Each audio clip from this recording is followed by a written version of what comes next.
All right. Welcome back to another episode of Miami Primetime Live. As always, I'm Shay, joined by Jaden over there. We're going to talk a little bit about some Miami recruiting, a little bit of a preview on a couple of these areas that the team is going into on the defensive area.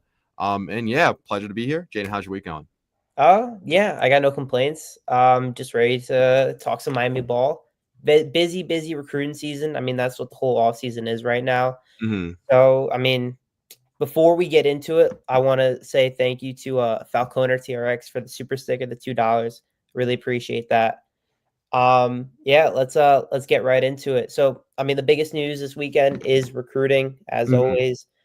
Over the weekend, five-star D end Lamar Brown considered the number one player by ESPN in 2026. The defensive lineman chooses LSU over Miami, Texas A&M, all those schools. I mean, uh, unsurprisingly, I'll be honest, it was pretty obvious that it was between LSU and Texas A&M. Miami did compete for the guy. I'm not going to say they didn't, but that was, I mean, it's probably honestly the minor news in terms of what maybe Miami fans could be a little bit worried about over the weekend with about the maybe the defensive backs and the safeties for the 2026 and the future classes. If I think that's definitely the biggest thing that we want to talk about this weekend, right, Shay? What do Yeah, exactly. I mean, we'll get into it a little bit, but Miami has a fairly solid, like, deep rotation in terms of defensive linemen, but now and in the future that are constantly like coming in. But there's the defensive backs that have been kind of escaping them in this recruiting cycle a little bit as of recently.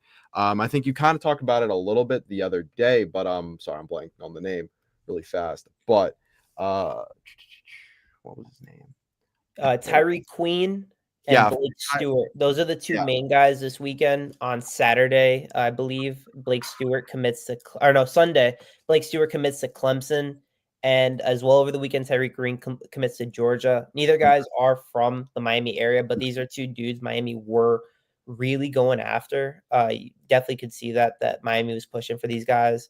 They were trying to salvage the DB range, the group over there, because if we're gonna be honest here, it's lacking for the 2026 class. I know it's not necessarily something to be worried about for this season, 2025, with all the transfer that they made, and the guys that they have in that room right now is, I would say, it's pretty solid. But in terms of the future, I do think it's necessarily, it could be something of a concern. I mean, Miami, you would want them to get the guys that they need, and to over this recruiting cycle, I believe we have three, maybe even four guys that they missed on. Devin Jackson to Yeah, Oregon, another Tyreek one. Green to Georgia, Stewart to Clemson, and then AJ Halsey, the transfer, to go into Yeah. LSU. I mean, that's four guys right there that Miami did miss on. Again, not necessarily something that we should be worried about for this season. But Shay, do you think that this could be something to worry about for the future? Yeah, I mean, definitely something to look at towards the future. Miami's been a little bit. I mean, the secondary was really poor last year after the departures of both Cam Kinchins and James Williams, and like you lose those two kind of staples that were there for a few years, and then you don't want it to constantly be.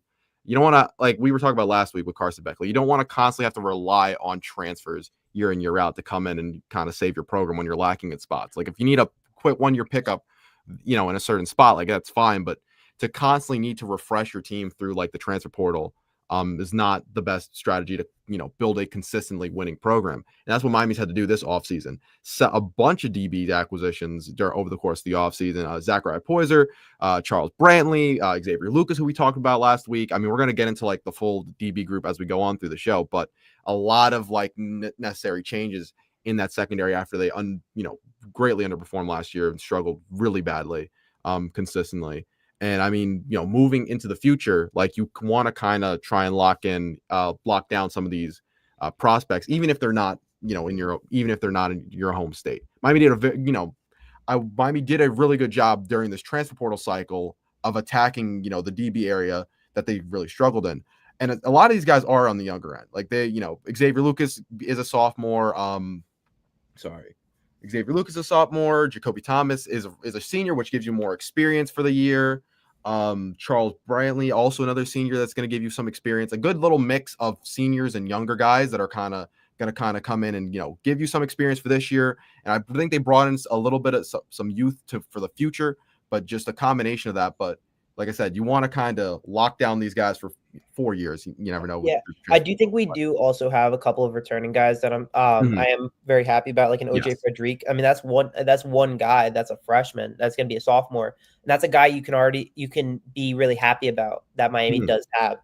And even Damari Brown, who's entering his junior year. So I think that you have these guys that you can look at and you can kind of say, yeah, we missed out on some guys, but we do still have a very deep group that is still relatively young. So I wouldn't put it at the top of Miami's concerns for this season, but I am not necessarily gonna not say that it's not a worry that Mhm. Miami on the recruiting path over this summer hasn't been you know didn't get a guy that you would want them to get. Mhm.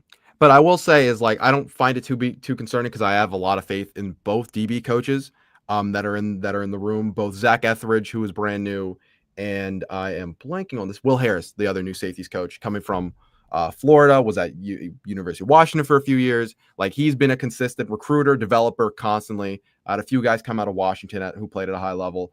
Zach Etheridge had a phenomenal year with that Houston secondary defense. They limited opponents to 188 passing yards last year, and they allowed throughout the season the fewest that they had in a non-COVID year since the '94 season. So he can coach ball. He can coach the secondary. And he had a similar, I mean, back in when he was coaching with Auburn, similar thing. And you see that when he brings a guy like Keontae Scott, a guy who played really well under him, can play in that nickel spot. That if Miami kind of wants to play smaller sets, you're going to have to rely on like consistent nickel corner who can come in there play. Also, another thing about Keontae Scott that I saw, really electric returner that he's been in his career. I think, I think it was top 10 in average per punt returns last year. So, another versatility, can play in that nickel spot. And I think between those two coaches, bringing in guys that they know and bringing that, just being able to develop at a high level, I think Miami they'll be able to replenish the secondary as like the years go by. Yeah, absolutely. Before we move on, I want to say Falconer again. Thank you for the $3 and 305. Really appreciate that. Appreciate it. Um, but yeah, and you make a great point about the smaller sets. Corey Heatherman, the new DC in Minnesota, he played a lot of I think it's called the 4-2. Is it the 4-2-5? 4-2-5, yeah. 4-2 system, which is four guys in the front, two linebackers, five DBs.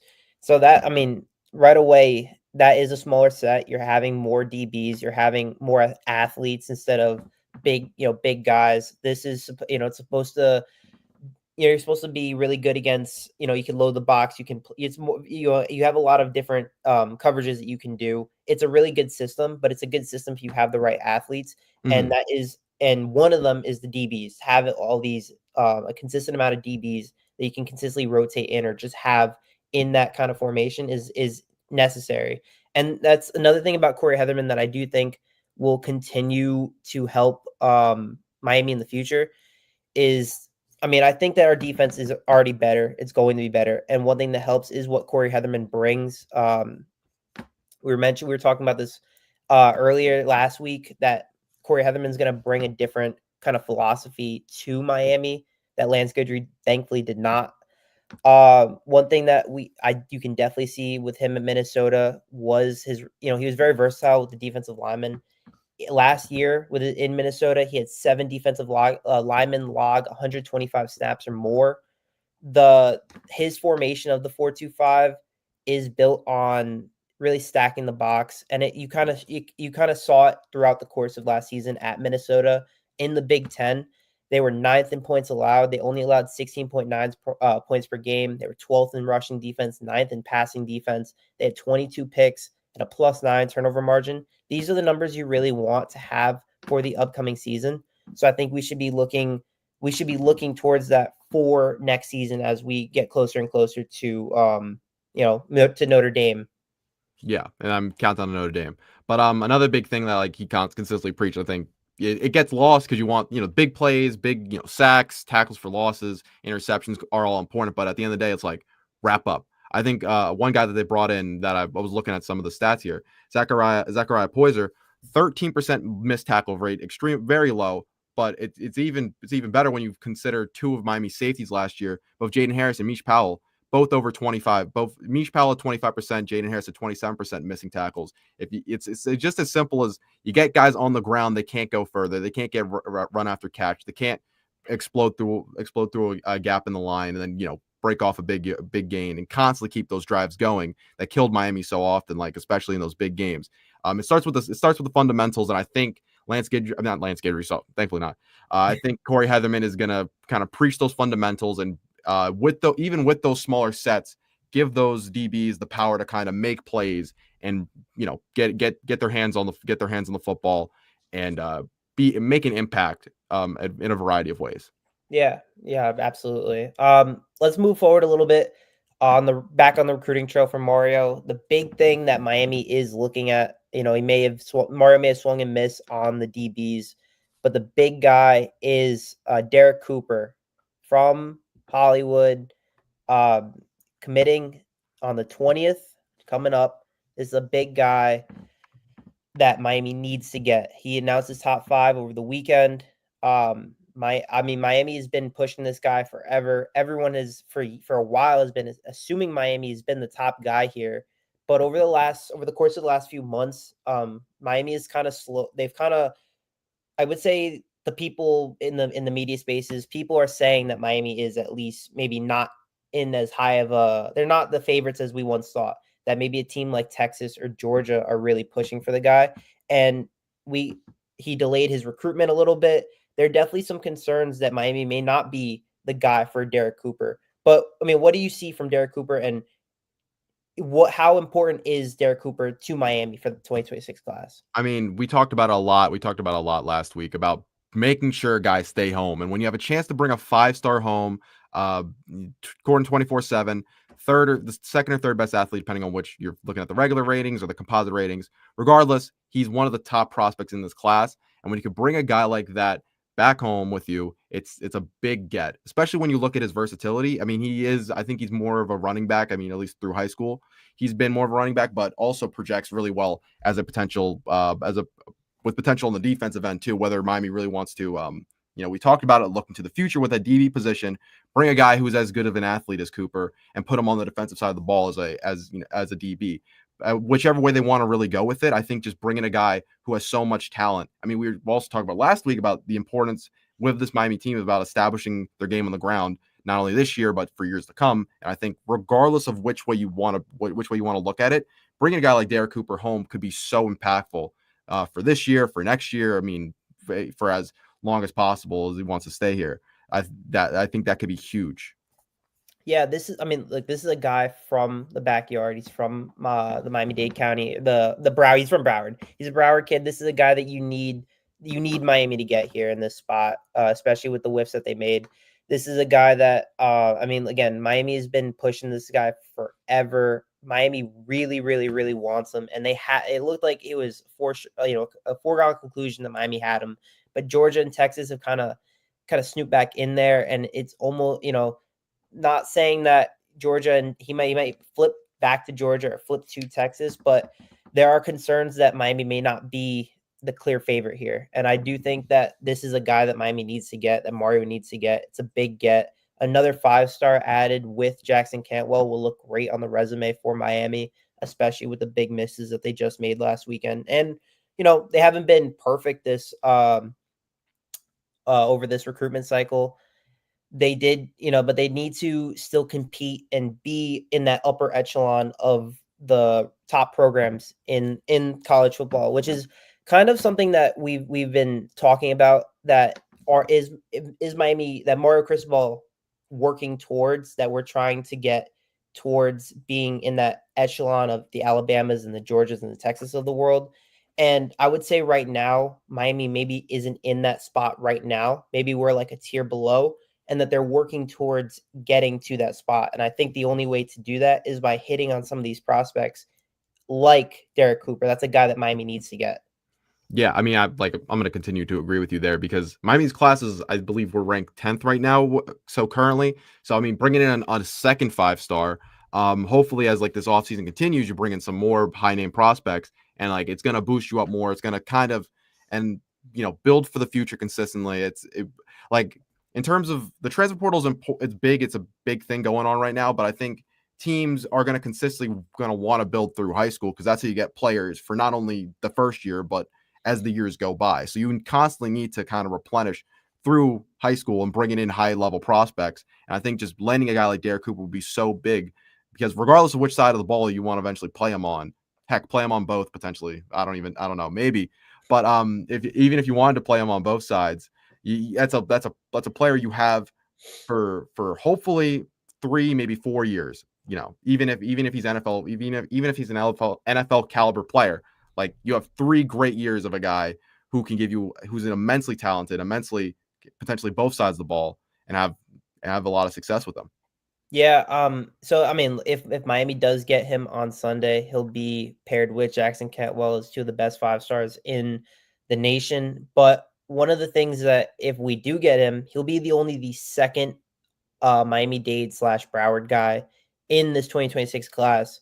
Do you think that's a concern that of the 20 commits that Miami currently has, only one of them is a Dade / Broward guy? I mean, I would say a little bit of concern. I think like if you're Miami, you just want to bring guys who are relatively from Florida, with given the amount of talent that's around this area. But you know, whether it's regarding, I mean, it's definitely important because you want to bring guys who are in your backyard into the program consistently. I think you know we preached it consistently through 2 episodes now. Like making sure these guys stay home is so impactful. And I think regardless of where they're from, whether they're from Miami-Dade or Broward or wherever else, like just getting guys who are close by, just here is just important. And I think they'll make sure they're from Miami-Dade is important. I think just in general, trying to conquer your backyard pretty much is the most important part of this. I do want to address something just because I thought it was an interesting thing to go on a little side tangent on. If we can bring up this comment 1 second on the side, let's respond to a comment about this. Any ideas how to get students to attend games? Great question. Yeah, I think the current struggle with that really is just the fact the stadium's too far. We're both students, and to hop on a bus on game day, that's 40 minutes away. Well, 40 minutes if you're lucky without 40 traffic. minutes if you're lucky without traffic. And you know that's never gonna happen because that Exactly. 95's got traffic for days. So that's like the biggest struggle in terms of just from our perspective in terms of getting to games. Like, I mean, occasionally we go to cover games, so it's like a little bit different. You have to get there earlier, like, you know, but like in terms of the student perspective, like getting to games is just so hard to consistently fill up the student section. Like I mean, for certain games, you will. Like the FSU game, it was packed last year. For big games, I think you can get the people, like the students there. I just think it's really hard to consistently like get students off of campus, away from the frat parties and stuff like that, onto some buses that are gonna stick them in there for about an hour, 40 minutes to an hour, and then like get them into the stadium. So especially when there's tailgates outside, they probably rather have some fun there. Yeah, Like I mean, most of the fall is hot, as we all know in Miami. It's not easy to get there. There's also the student body isn't as big as you'd want it to be to pack Hard Rock, but you know, like you're right that for the big games, for the Notre Dame games, for the FSU games, for when UF comes to town, we're gonna pack the stadium. That's not a problem. I mean, the issue is the fact that the only way you can get there is either by a bus or you drive there on your own. There needs to be either maybe a train, which we've been begging them to have, at least add some more public transportation to get to Hard Rock, or maybe I don't. They're not going to be able to build a stadium. yeah, I have it's not no gonna idea. it's not gonna what happen in they our can. time around Yes, here. It's not yes. gonna happen in our time around I here. have For no those idea what yeah, exactly they can do to motivate people to like come to these games. It's a struggle. The buses are really their only option, and they're not. Let's just be frank. They're not enjoyable. yeah, It's too long. it's like if you're chilling on there with your friends, it's cool for about 10-15 minutes, and then I'm just sitting on my phone and like I'm like, okay, Yep. can we get there soon? Stuck in Like, traffic for the most part. yeah, Like exactly. it's a disaster. Hmm. So yeah, I appreciate the comment. I wish there were easier ways to kind of consistently pack the stadium, because I hate it as much as anybody else when they show those pictures of Hard Rock during Miami games and it just looks empty. Like it does, it's not a good look for the fandom of like the Canes, but like sometime, like I think without, it's not going to happen soon for either of us in terms of going to games, but yeah, it's not. Just building a stadium isn't going to happen anytime soon, realistically. Just kind of improving how students can get to Hard Rock is just probably the best way to do it. And they could somehow build a train there. I don't know the infrastructure to kind of put that together, but that would be awesome. Yeah. But unfortunately, not gonna happen soon. Yeah. From everything I don't know. So yeah. Yeah. Let's get back on track Yeah, here. get back on track. Sorry, it was a fun No, little side. it's great comment because it's a really big issue that we're having trouble with. I can't lie.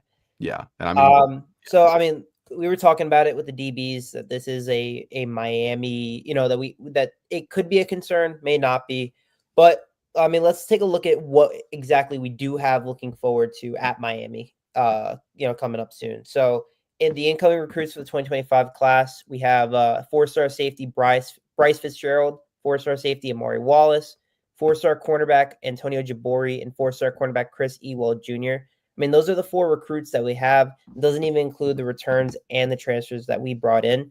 So again, I don't necessarily believe that we have much to worry about, but this is something to keep an eye on for the course of the recruiting cycle and for years to come. Yeah, absolutely. And just kind of get to the returns. We kind of briefly mentioned him earlier, but OJ Frederick was an absolute dog for the Miami secondary last year, one of the best true freshmen in the nation. And he had, at a certain point, I think the 3rd lowest target rate amongst Power 5 corners. And that included Jezariah something from FSU from last year. And then Travis Hunter himself. So like you look at that, that's phenomenal company to be in. It's just kind of more of the one of the unfortunate things is like, the guy across from him consistently, or the guys behind him and around him weren't consistently living up to that level to kind of, help him shine a little bit more in terms of that, his ability. While also having bad DC play. Yes, that is also very true. But another thing that maybe some Canes fans should be looking at, Damari Brown, the junior cornerback, hurt all season after getting hurt against Miami or against UF with I believe it was some soft tissue issue, like a hammy kind of situation. I think he's fully healthy. He's ready to go. That's another guy I think that we're ready to go with. That should be playing in a decent. It should play a good depth role with the guys that we've brought in the transfer spot. Yeah, I think just bringing a guy back who's coming off of injury, somebody who who's kind of grown up in the program a little bit. Just anybody, just a little bit of consistency in terms of that DB room is always helpful. Hopefully, he can stay healthy this year and kind of make an impact, whether it's as a rotation, whether it's as potentially a starter, or in some spots. Like I think that's just so important to have a guy who's been on the field, had experience to a degree, and come back healthy and strong. And then in terms of just some other guys.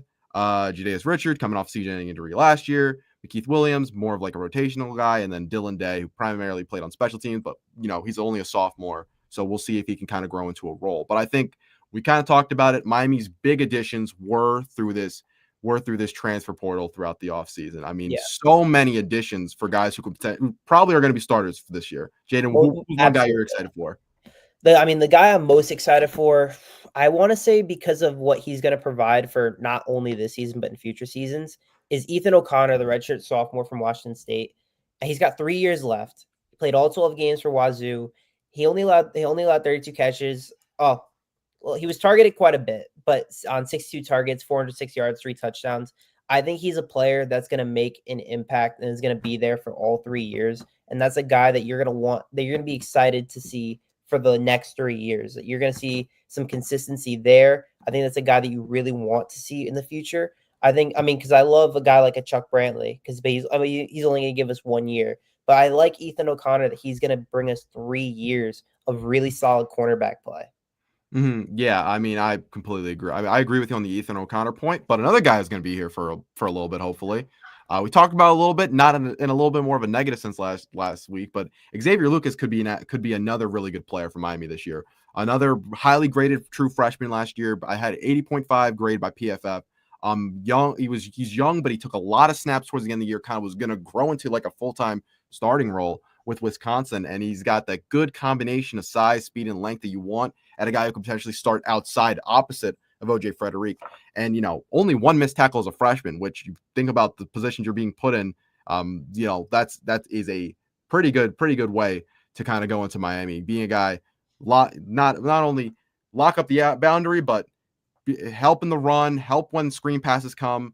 And I think that could be really important. A guy like as similarly to Ethan O'Connor could be here for a few years to come.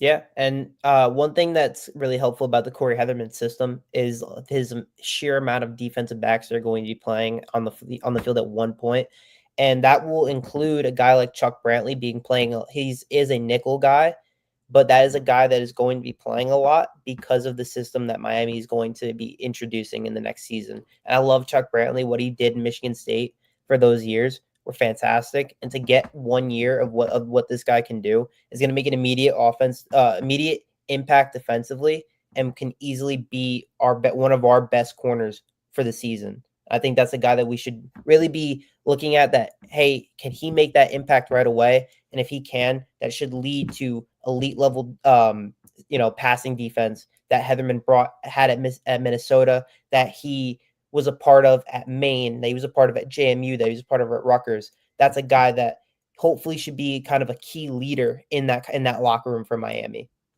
Absolutely. I mean, just really important for the season. In terms of like the older guys, I mean, we mentioned Chuck Brantley, but there's the safety position, I think, was also another one. Which of these two safeties that Miami brought in are you more excited for, Jacoby Thomas or Zachariah Poyser? I think it's got to be Zachariah Poyser. Yeah. I mean, he came off the injury, but no touchdowns allowed. Only allowed 14 catches for 149 yards. No, never mind. That's the wrong person I'm looking at. He had the low missed tackle rate. Yeah, we mentioned it earlier. Is the biggest. I think the biggest part, because you were talking about with Jaden Harris and Mish Powell. Loved what Mish Powell brought when he was picking guys off. The one thing I really didn't like about Mish Powell, he missed a lot of tackles. And I think a guy like Zachariah Poyser, because he was awesome at Jack State, I watched a little film of him. I think he can play the role. If he can play that box safety nickelback role. That's the role, the hybrid, maybe linebacker safety role that Heatherman really wants to play in that 4-2-5 system. Might be one of the most influential pieces to that defense, where he's got to be the athlete for that defense. I love what he can bring, and he can pick players off, and he can make tackles. I think that's a guy that can easily be the key player for that team next season. Yeah, I mean, just to kind of bring it up again, like the low missed tackle rates, especially the guy played at 808 snaps last year. 615 of them went between that nickel box role. So I think just constantly being around the football, around near the trenches, can kind of make run fits when need be, blitz off the edge if you really want to. Like, I think between all those different type of things, to get an athlete in there that is going to consistently make the tackles when you need them to, and not let a big gain pop off, or even Yep. like 8-yard gain on a first down is like the type of play you don't want to start a possession with, or something like that. Like, I think just a guy who can come in and just make that simple play, you get the tackle, get the guy down, don't let him push through you for more yards. I think that's so important, and a guy who could be kind of like a linchpin for this Corey Heatherman defense. Yep. The safety position is the last line of defense. If you're going to play Zachariah Poyser at the back, that's going to be a guy who you need to, that 13% tackle rate is the guy, or that the miss rate is the guy that you need to be in that back there to make the tackles that you need. Mish Powell was great, coming over the top, being a ball hawk. Well, he missed a lot of tackles. Jaden Harris missed a lot of tackles. That's what Zachariah Poyser should be able to help. And I do think that, I mean, we've been talking about it at length that Miami's defense is going to be better. It's more of how much better are they really going to be, and how much better can that complement the Carson Beck offense that we don't know, still up in the air. Mm-hmm. We believe, though, that if Zachariah Poyser can be a guy, that the defense will do their job, make the offensive job easier.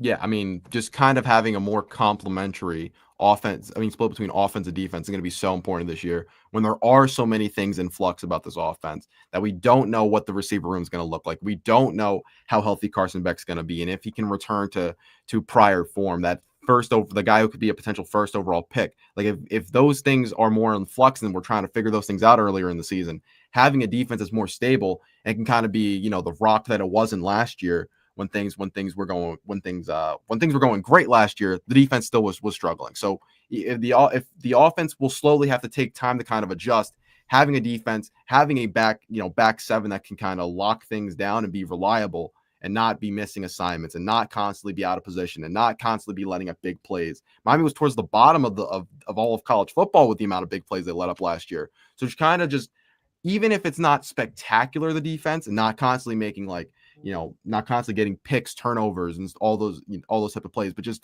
being consistent and being reliable to make stops on third down, to kind of end possessions where they need to end, make the tackle when you need to make the tackle is so important. And I think just between this secondary kind of getting this new flux of talent that's completely refreshed for the most part, this entire room, I think that's going to be a very key piece to whether or not Miami can, will sink or swim this year.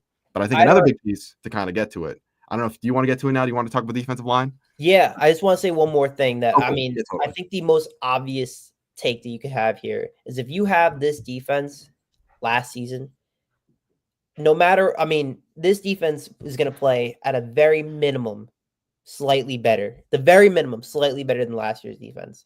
That gets you into the CFP. If you're expecting what you're expecting the defense to be, what we're expecting the defense to be, that I would expect with the offense we had last year to win at least one, maybe two games in the CFP, to be a dangerous team in the CFP, not just make it, but to win multiple games in the playoffs. That's how better this defense is than it was last season. Yeah. I mean, and you just with that, you have to hope this offense can kind of, maybe if it's not the level of last year, kind of hit some type of level that can fully complement this defense and make that college football playoff, hopefully win at least one game if you really want to be ambitious this year. But yeah, I think between the secondary, a lot of additions, and the defensive line, I think is going to be the core strength of this team just in general. Oh, absolutely. One thing that's really going to help is you're going to get a year two of defensive lineman Justin Scott, the 5-star who flipped from Ohio State. Didn't play a whole lot last season, which makes total sense considering the guys that were in front of him. But he was able to develop and he learned. And now you're in year two of a guy like Justin Scott, and you're expecting big things from him. I imagine that he's going to be an integral part of that defensive line, paired next to the Reuben Baines and the David Blaze and all the guys that are going to be in this very deep and strong, and I imagine a defensive line that's going to wreak havoc all season long. And I think Justin Scott might be the number one or number two guy on that defensive line that's going to make the biggest impact. Other than Justin Scott, do you see someone else in there that's like the guy in that defensive line? Can I pick the obvious one? I mean, you can't pick the obvious one. I mean, You got it. I could pick the obvious one in Reuben Bain. I mean, just being healthy this year is going to make such a big impact for him. I mean, dealing with the injuries that he did last year was hard for him to kind of get some consistency going. But we know who this guy is. We know he could be a game wrecker. I mean, we saw it his freshman year, and you saw a little bit in spurts when he could have made plays last year. I mean, clearly the biggest impact is going to be having a guy who, if you look at draft boards, is probably already up there in terms of a guy who has flexibility inside and out.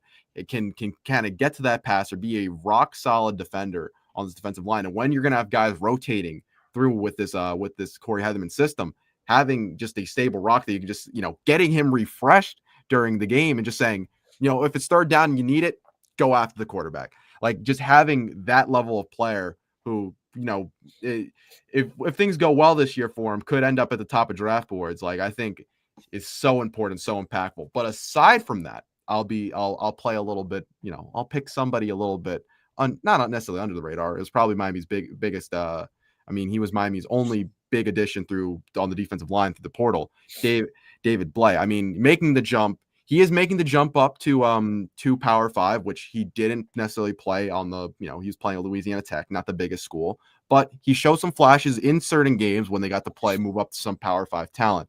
Arkansas was one of those games where he had 5 tackles, two of them for loss, a sack, and some pressures in there too. So I think that's a guy, big D tackle in the middle, who can kind of make some plays for Miami and coming in. Hopefully you can want to see that. Hopefully he can make a name for himself too and potentially move up draft boards if things go really well from him, making that jump from the group of 5 to the Power 5 level. Just a guy to get, Leroy. Can we bring up Leroy real quick? Called him out too. Yeah, David Blay from Louisiana Tech, could be a dog for Miami this year as a huge man in the middle. Make wreck havoc if Miami really needs to. Yeah. One thing I really like about the Corey Heatherman system is he loves to just rotate guys in and out consistently, as you mentioned.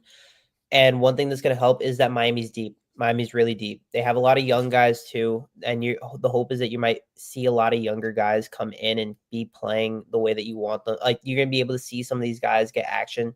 I'm not sure. I won't guarantee you that a guy like Hayden Lau is going to be playing big minutes, or Marquise Lightfoot, or even Armando Blunt, but I can guarantee you that you might see them at some point because of the way that Corey Heatherman plays these guys. He rotates them consistently. He wants them to be energized. He wants them to be fresh.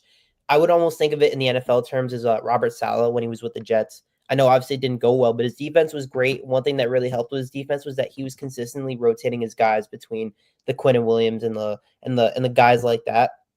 And that actually really helped the Jets defense when they were good at one point.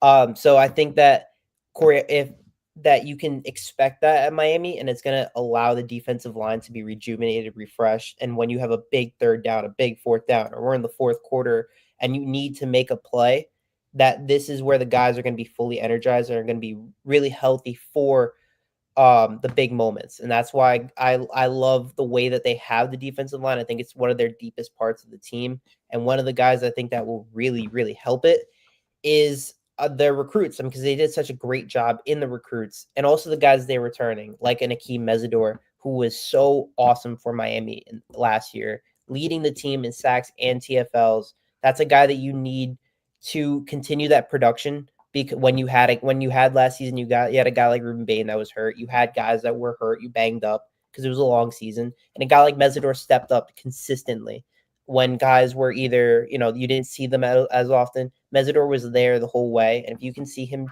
put up similar production, I mean, this D line has the absolute limit to compete with the Texas A&Ms of the world as the best defensive line in the NFL in college football. I mean, like kind of harping on what you said, just having just a consistent rotation of guys. I mean, we saw it in the NFL, on the NFL level in the Super Bowl. Like, having just being able to say, oh, we're just going to sub one guy out while Jalen Carter come back into the game and just, go get the quarterback. I think it's just so important. And just having if guys can just play 5, 10, even if some of these young guys can just get in for maybe throughout the entire season, 100 snaps, that's 10 less snaps that a guy like Ruben Bain has to play on like a first down or a second, or like just in the middle of the game when the game, when the game is more in motion, you want to kind of rotate more, and like kind of just being able to have guys fresh when that fourth quarter comes in these games. If Miami's going to play more of a ball control offense, if Miami's going to play more of more of a ball control offense, rely more on their defense, having a defensive line that can through itself between whether it's through the run stopping the run or getting to the quarterback, just slow the game down because they're constantly creating havoc through the backfield. Yeah, one thing that's really going to be, I would say probably the biggest thing, we might even see this week 1, when you go up against a team like Notre Dame that is bringing in a different quarterback, or you have a team that's going to really consistently rely on an elite running back, which Notre Dame does in their case with Jeremiah Love, who I'd argue is the best running back in college football. Having a defensive line as deep as Miami does should, with the system that Heatherman plays where he likes to stack the box, should really help Miami in a game like Notre Dame week 1, where you have so many guys that can stack the box. If you have so many elite level defensive linemen, you should be able to contain Love. I'm not saying stop Love for 50 yards, but I'm saying contain Love so that he's not going for 300 yards like the way that Georgia Tech ran all over us last season.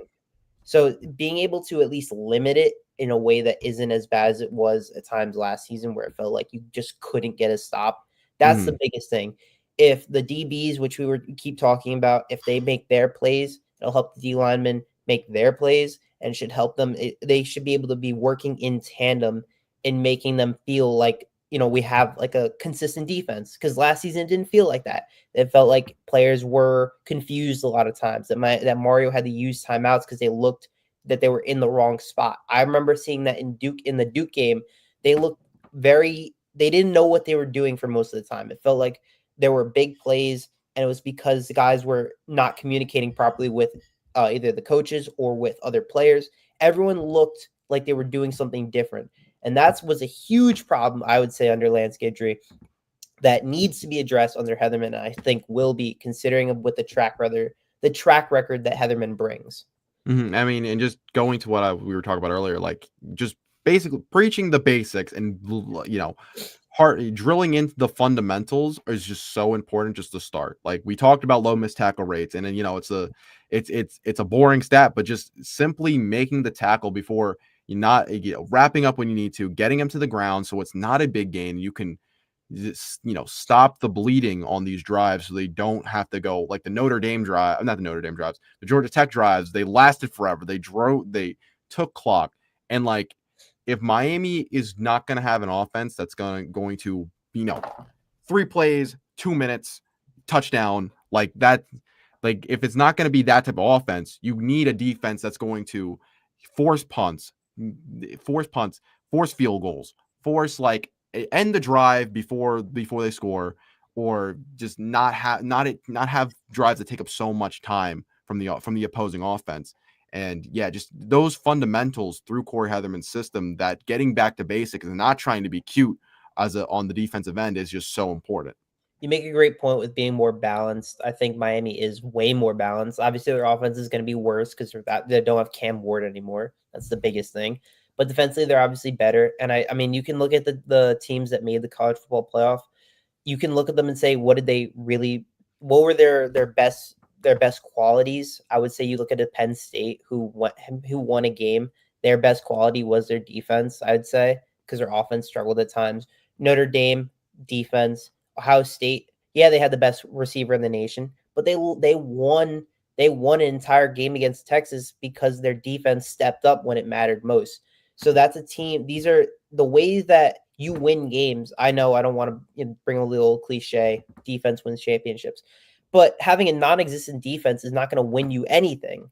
So having at least some semblance of a defense is at least going to make you more competitive in games where you're going up against really strong defenses like week 1, where Notre Dame, what I think, has a much better defense than they're one of the best defenses in the country. So you have a better defense than Notre Dame. You have good defenses all around our schedule. So Miami's defense needs to compete with them, because what if the offense struggles? Because they're not going to be better than they were last season. So can the offense, at least if the defense does their job, I would expect the Carson Beck led offense to do their job. That's a team that can translate to 10 plus wins in my eyes. Yeah, I mean, and you want to just be able to, even if the offense isn't going to be as good as it was last year, and it's going to be different because if you don't have the same people, there's a lot of changes, and like just being able to rely on the defense, and like at the end of the day, the teams that were who were last standing at the college football playoffs, like you just said, were run through defense, run through strong running games, and they had big P. They could, in the case of Ohio State, yes, obviously they had Jeremiah Smith, and Jeremiah Smith is a phenomenal player. But between the both backs that they had and that standout defense, like that was the rock of why they were able to go so far. Like that was the core of why they were able to make plays. I mean, Jeremiah Love, we just talked about Notre Dame. Notre Dame made the championship because he was on the offensive end. Well, he was such a strong player as well. Like and being able to control through the running game, play hard-nosed defense, get stops, keep the game low scoring enough, especially when you go against very talented offenses. Like you're going to have to see it eventually at one point. If you want to play is Clemson on the schedule? I don't think Clemson's on the schedule. No, not if this you end up season. playing Next year, Clemson on the schedule, a guy highly touted like Cade Klubnik is, and you're going to have to play, you're going to have to play offenses who are and with that your offense might not be able to hold up to necessarily. And whether it's just a bad day or whether you don't necessarily have the talent on that end, you're not necessarily going to be overmatching the other team on offense, but through sheer strength. So having this defense be able to step up through the rotations of the defensive line, through a consistent secondary that's making tackles, getting stops, and forcing the other team off the field is just so important. And I think between these defensive recruits and all the additions on the safe in the defensive back room is just, I think it can help Miami stand up so much better. And it can be, if there are any early season struggles, just be the rock that this team needs. Yeah. And Dookie Dollar is here. He makes a really good point. that the year Gerald Willis played DT back in the the late 2010s, the year where Miami was they look competent under Manny Diaz defensively.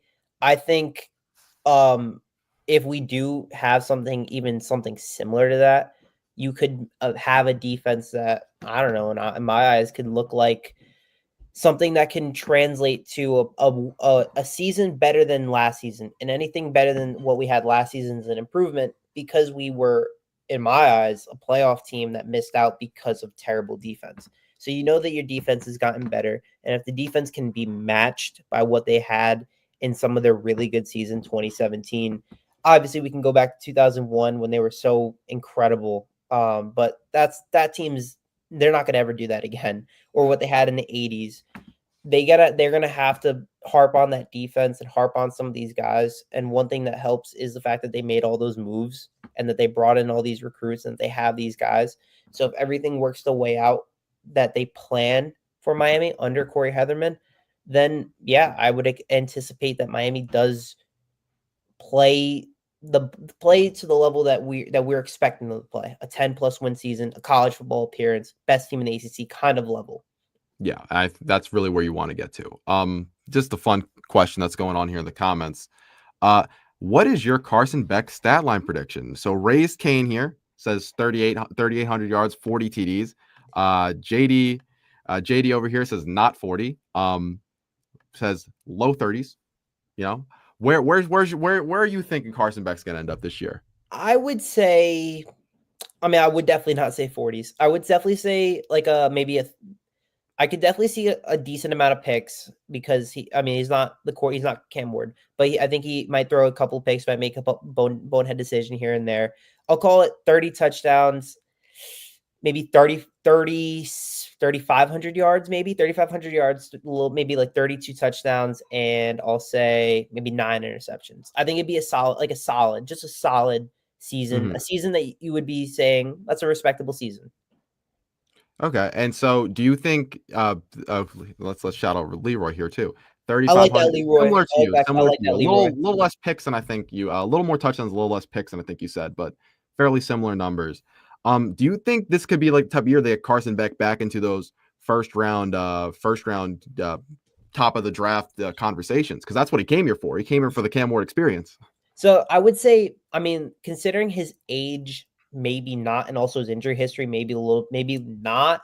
But I do think maybe he'll put himself in that situation where you have some like if he plays a very good season, he can get himself into maybe a top 4 rounds, maybe, and and if he plays to that level, my first thought is almost like a Jake Fromm or someone to be like, I don't know, maybe a guy that could even play. I don't know. He could be a very good career backup. I don't know. Maybe starting quarterback would be his peak, like a fine starting quarterback. I'm not sure I would say he'll be an elite level quarterback that would be drafted in the first round.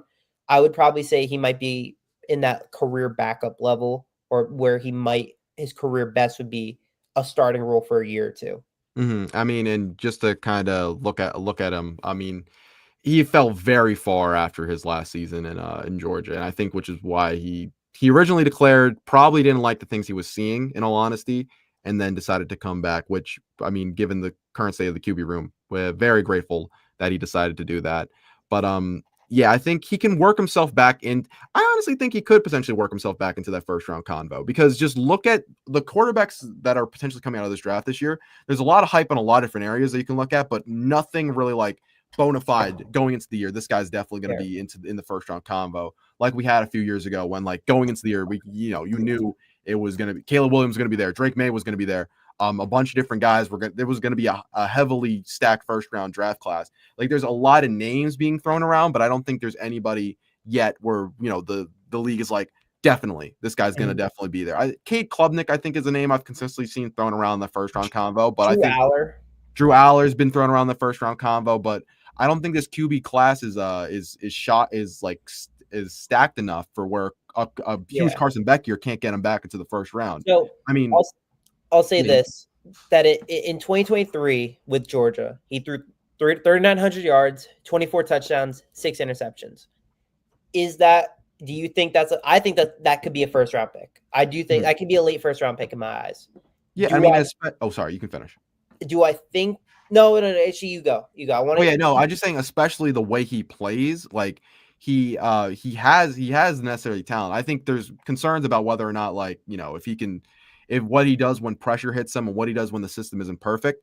It was the drops last year, the inconsistency from that Georgia Tech, I mean that Georgia offense was kind of the reason why we saw his play dip.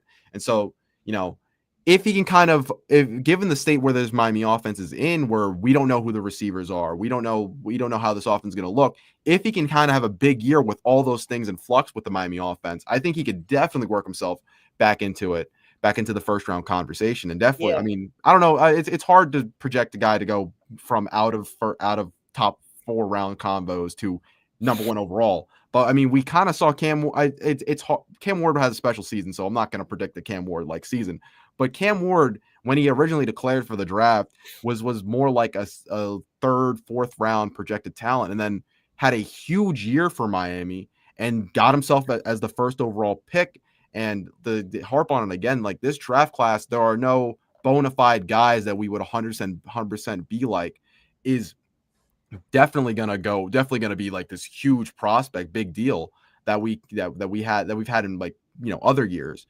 Like, I think Beck can 100% work himself through the season into that group of names to go with guys in the first round. That's fair. I mean, look, I think Ray's Kane makes the most important point here that if he is 100% and if he can stay healthy, can he revert back to his 2023 form? And I think if that's true, that's the real question. Can he kind of revert back to that form? Which, if he does, that's a low 30s touchdown guy. That's a 3,500 yard guy. When he last season he had 12 picks. His really good season Yeah. 2023 he had 6 picks. Maybe you're looking at something in the middle there. He had 28 touchdowns was his best season, 24 in 2023. Maybe if he throws, I think he could throw even more with maybe with the guys around him. I don't know yet. It's hard to really tell. He's gonna have a little more. He's gonna have some good running backs with him. It's hard to really tell, but if he is healthy, I mean that's a player that can absolutely lead you to the promised land Mm-hmm. because he's at least he can be a consistent guy. He's not maybe he's not a Cam Ward where he's going to improvise and make some absurd throws, but he's going to give you the stat lines that aren't, that they're not going to talk about on ESPN, but they're going to be consistent numbers that you need to see. Just the Mm-hmm. consistent numbers, consistent games. If he can go back to the 2023 form, that is a player that can work himself back to the first round, but also a player that can lead Miami back to where he was. Yep. Also, I did forget about Arch Manning. Yep, yep. JD brought him up, but I think most of the speculation is that the Mannings want him to do a full 4 years in college. So I don't think we'll see him in this draft class. But yeah, if to be honest, if we were looking at guys coming out and guys projecting, Arch would probably be like the biggest name that people are looking at to kind of come out and make be if we had to look at number one overall pick, and they probably say his name a lot. So I did forget about him, but I don't think he's going to declare this year. So Yeah. and yeah. This is another interesting point here I saw.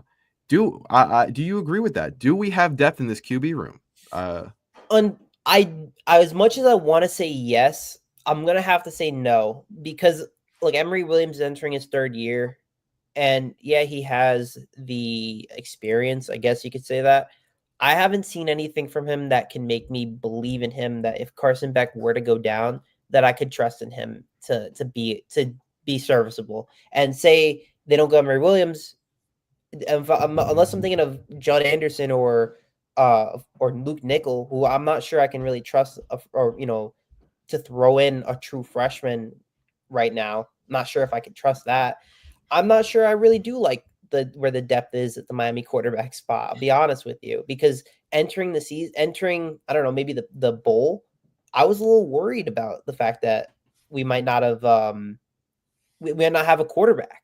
So I think that Beck did, in a way, he kind of saved us. So I don't know if Beck were to get hurt, we kind of have to go back to Emery, and I don't know if I can trust Emery as much. Yeah, I agree too. I don't have too much faith in the depth of this QB room just because as good as the things I've heard about Luke Nickel, we haven't seen him play in college yet, and I hate to throw a freshman out there to fully start. Yeah, so also I've seen this thrown around a little bit. Yeah, any word on the ex BYU QB? I saw somebody mention it earlier. I haven't seen anything. I looked it up while we were talking earlier, but yeah, I have yet to see anything on The Retzlaff. only thing I saw was that he's going to unenroll from BYU and he's going to Gotcha. enroll in whatever school it would be. And the Mhm, only school that I'm seeing any even word on is West Virginia. mhm. So I haven't heard Miami. I know Miami's name was thrown in there just because of I mean the name helps. He's like also a good, very good player that Miami could use. I guess you could say that. It's a little late right now. I don't imagine Jake Retzlaff will come to Miami. No, I Maybe think the would he question would he is want to? him going to Notre Dame. I think Oh, Notre that's Dame. been the question, potentially, I haven't seen that one. That 'cause the I Notre Dame I haven't believe I heard. go back a little bit, That sorry. one as well I haven't heard. The one I've heard the most is West Virginia. Yeah, JD brought it up earlier about him potentially going to Notre Dame because apparently the lines have moved. I'm not a gambling guy, but yeah, that would be very interesting. I haven't followed too much on the Retzlaff case, so I'm gonna Yeah. stay out of that. Yeah, but it would be very interesting if you get an addition this late to that Notre Dame Oh, yeah. offense. That would really help Um, Notre Dame for sure. yeah, but I haven't looked into it. I haven't looked into it yet. But who's their quarterback? Because I know Riley Leonard isn't there anymore, right? I was doing research on it. I can't think of it at the moment. But while we're looking at that, I saw a really nice comment from Caesar here. And when Emory Williams did play against Clemson, he was fine. Fine is the only word I could really Yeah. use. Miami didn't really trust him, is the way I would see. They didn't really let him throw the ball a lot, and when they did, he I remember seeing some airmails that he made, but watching that game, he was consistently really just throwing a lot of CJ Carr, thank you. Um, he made a lot of good throw. He made a lot of short throws. He was making a lot of just quick passes, screens. Nothing really like impressive, I would say. Mhm. Something that you would expect any quarterback to really, maybe a backup quarterback to do. Yeah, That's not really what I would be really wanting from like a guy that to really trust, to be honest with you.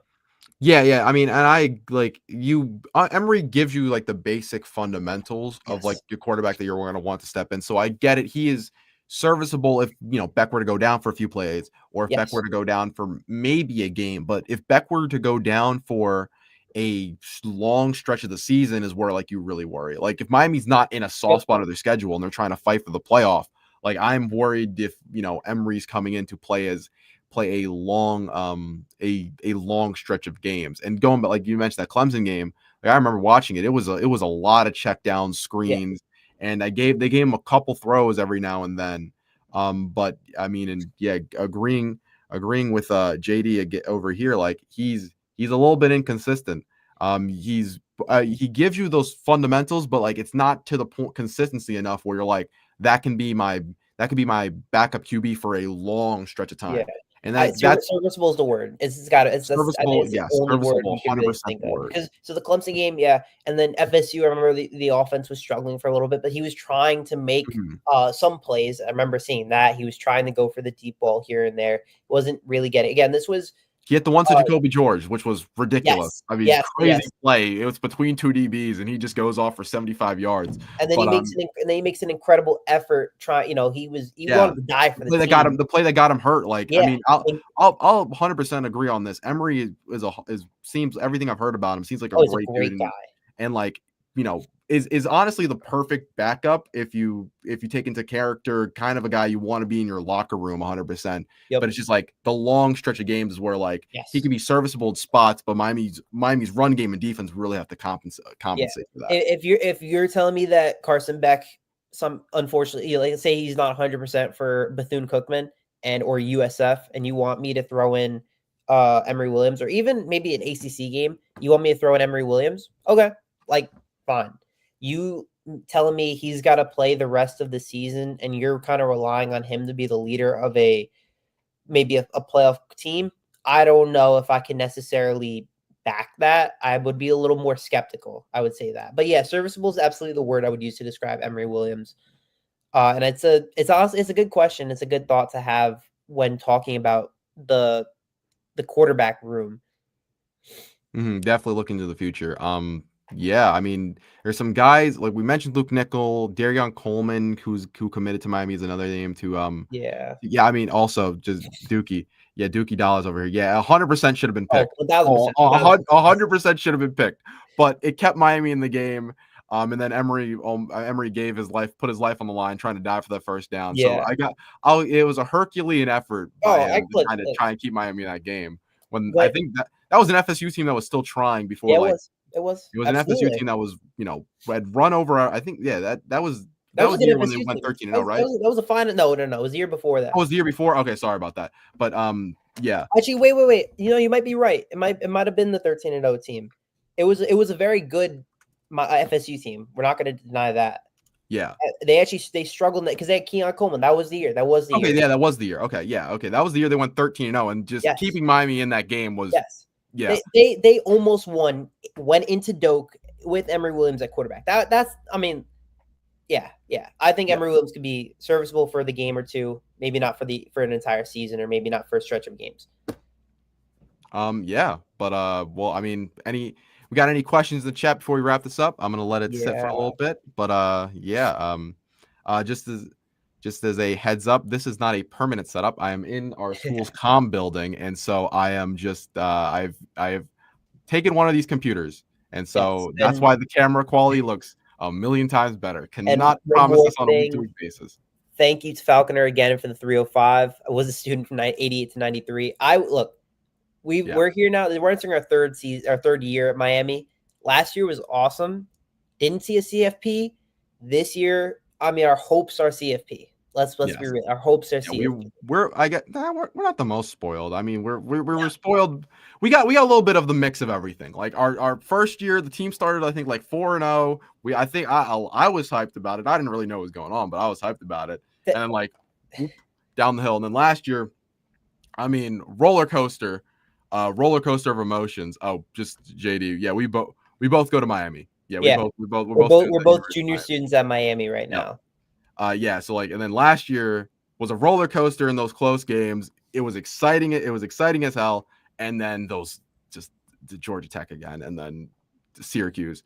It was just like, okay, well, I guess apparently it's the experience because I heard about the Miami Hurricanes experience as a fan, and I'm like, and now I'm like, okay, I kind of understand what people were talking about. Yeah, So spoiled's not the word I would use. Let's just say that. And I guess last question here. Yeah. We'll talk a little bit about the 26 class. Oh, I was thinking about 25 class. The 26 class for this Miami recruitment cycle. I will take a look at it for you. Well, it's definitely Miami has been missing. We were talking about that earlier in the show. That we talked about the DBs and Lamar Brown that they missed on them. But I do have a lot of potential. I think the D line has a lot of potential for in the future. And if you want to include the edges there, I think they have it. What do you see there, Shay? I'm gonna take a quick look because I am completely blanking right now. Miami's. I see Anthony Kennedy, the 4-star from Little Rock. You have Shari Charles, the edge from Venice, and I think and Tyson Bacon from Hoover.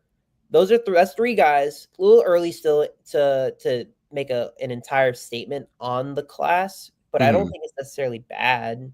Yeah, I mean it's three guys right there that could be pretty solid. And you got to remember, Miami flipped Hayden Lowe through, who's a 5-star throughout the recruitment process. So, I mean, maybe it won't happen, but a guy like Lamar Brown, who was highly touted, and Miami missed out on. Maybe at the end of the day, he can end up flipping his recruitment to Miami if they can go put some little more work in there. And yeah, I guess a little. Back over to Raised Kane over there, we might be a little bit in that middle of the line, especially looking forward. But since Blaze only here for a year, he's a 5th-year senior, so I don't expect him to be here much longer. And so maybe I think that could be one thing, but it's a little. I mean, with the 4-2-5, it's not necessarily going to have one big nose tackle in the middle that you're going to have to rely on. But yeah, so yeah, I think there's questions about the future of it, but I like that there's good pieces of youth that Oh are yeah, I around mean, there. even from last season and this season, you have Justin Scott, Armando Blunt, Marquise Lightfoot, Booker Pickett. I mean, it's deep. It's Mhm. deep right now, but in terms of 2026, yeah, there's 3 guys. We'll wait to see if we get any more. We'll wait to see what the portal looks like. It's a wait and see. But one of the least things I'm worried about is the defensive line. Yeah, I think I'll just say yeah. that. Yeah, we picked the 2 spots that between the most concern ending last year and probably the least concern between this In with terms of the line defense, yeah. in terms of the defense. So I think they Miami filled holes on both sides of the ball right there. Um, oh, Falconer again. We just want to say thank you. I'm going to interrupt Thank myself you. because I Yes, appreciate thank it. you, Falconer. 5 years, 5 years in Arch The school. art, yeah, Wait, sorry, I'm gonna need a clarification comment. You the don't send another. architect school. Oh, architect school. Oh, got you. Ah, yes. It would have been a dream of mine to watch Miami play at the Orange Bowl. I'll just say Oh, okay. Yeah, yeah. I mean, I've only heard stories of it. that. Um, Yeah, we're yeah, a little too young for that. yeah, a little too young for that. Like, it sucks. We weren't around when, so we weren't around when this team was like peaking in those Yeah. early 2000 seasons. I'm an '04 baby. What year are you, Jaden? '05. Oh five. I will say why I mean, from everything you see at the Orange Bowl, I've watched the documentaries, I've seen the clips, I've seen it all. Unbelievable. I've seen what peak Miami football looks like. It's the absolute best. Mhm. I'm Yeah, waiting. I'm hoping that maybe next year we get some of those moments that we'll all remember and be like, this is awesome." The last thing I'll say is, apparently. Apparently, I hopefully. Oh, sorry. I was gonna yeah, bring no, this no, up. go. Let's make it a copy of this. Let's Yeah, 2017 Notre Dame. Hopefully it's like 2025. Yeah. So I mean, let hopefully it's as insane. I gotta double check what game that was, but sounds that pretty was cool. yeah. Uh, y'all going no, dude? We too young. I can't get into club We're way space. too young, I bro. can't get into club space. I'm sorry. I'm sorry, dog. Yeah. Yeah. Anything else, Yeah. Shannon? No, I think we're all set. I think we hit all the points. Yeah. Thank you guys for tuning in. Appreciate it. Really good episode. Appreciate you Really, really fun guys. episode. I appreciate you guys, especially all the activity in the comments this Yeah. episode. Really fun to interact with you guys. I just to address one last thing. I don't think we can get charter helicopters to the school. I did see that going around in there. Probably not going to happen. But once again, appreciate you guys. Hope you all have a great night. Peace. Yeah. I'll catch you guys.